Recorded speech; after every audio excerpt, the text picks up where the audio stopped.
प्रभु जीशु ख्रीष्ट नाम मोर नमस्कार।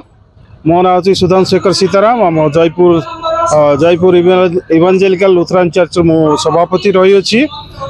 आज गोटे विशेष दिन अटे पुण्य शुक्रवार जहाँकि आम मान त्राणकर्ता प्रभु जीशु ख्रीष्ट से यही दिन में मृत्युवरण करते प्राण को बलि रूपे उत्सर्ग करते जहाँकि गोटे सृष्टिकर्ता पिता परमेश्वर गोटे महान योजना थिला।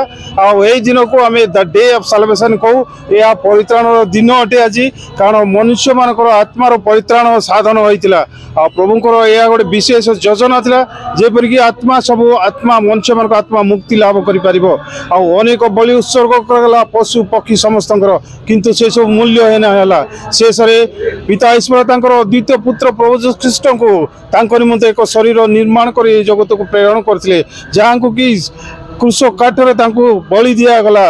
रक्त पृथ्वी पर झरी पड़ा पृथ्वी पवित्रकृत है। शास्त्र लिखा जाए रक्तपात हुए ना पाप मोचन हुए ना। से बाणी सफल है से शास्त्र जहाँ लेखा जाइए प्रभु सफल कले से रक्तपात है पृथ्वी पवित्रकृत है मनुष्य मान मंगल साधन है। आई दिन को स्मरण कर आज आम गुड फ्राइडे शुभ शुक्रवार पालन कर शुक्रवार निमंते आम गत सप्ताह माने गोटे सप्ताह धरी आम पवित्र सप्ताह पालन कर आसुचु। आज विशेषकर आम शुक्रवार दिन सरला आम प्रभु जीशु जे कि मृत्युवरण करते से 3 दिन पर पुनर्जीवित होते से स्वयं जीवी परमेश्वर सदा सर्वदा समान रही अच्छी और अनादिकाल अनंत काल पर्यंत से जीवित रहा परमेश्वर।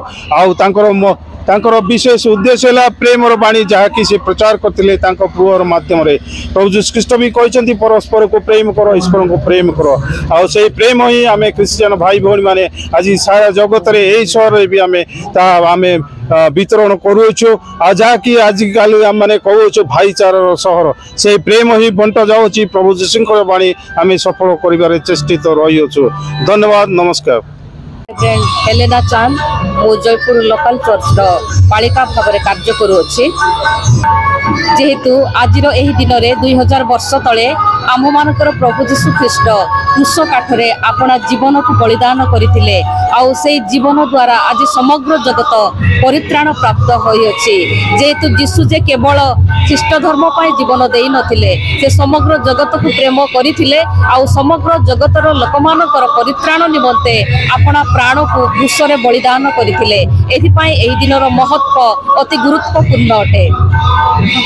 जेहेतु आम मानकर जीवंत धर्मशास्त्र रे लेखा जाए जहन 3 पर्व तार 16 पद कारण ईश्वर जगत को एडे प्रेम कले जे से अपना अद्वितीय पुत्र को दान कले जेपरि जे केही ताहांक ठारे विश्वास करे से विनष्ट न होई अनंत जीवन प्राप्त हुए।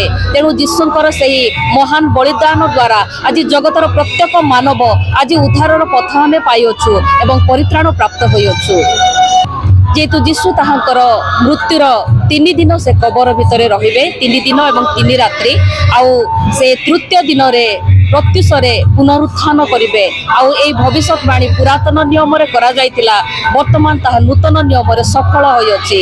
जे जीशु जे मृत्युर बंधन रे आबद्ध रहिबे एहा असंभव से मृत्यु को जय करी तृतीय दिवस रे पुनरुत्थान करि अछंती। आज 3 घंटा समय रे प्रभु जीशु ख्रीष्ट अपना प्राण क्रूस काठरे त्याग करथिले।